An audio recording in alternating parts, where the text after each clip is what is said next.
आदरणीय दर्शकबिन्दुहरू, यहाँ सिरोही क्रस पाठीले सिरोहीको बच्चा जन्माएको छ, पाठी पाएको छ भर्खरै।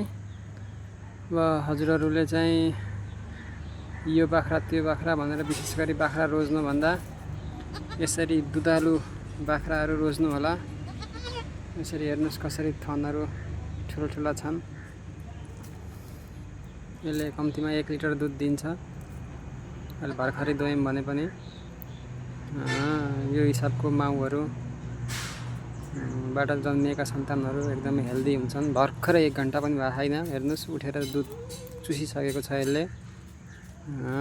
र एकदमै अब वेट पनि कम्तीमा पनि तपाईँको 4 देखि 5 केजीको रेन्जमा छ। यो एकदम हेभी नै छ। यसरी दुधालु माउको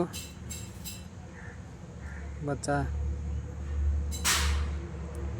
हजुरहरूले पाल्नुभयो भने एकदमै राम्रो हुने गर्दछ।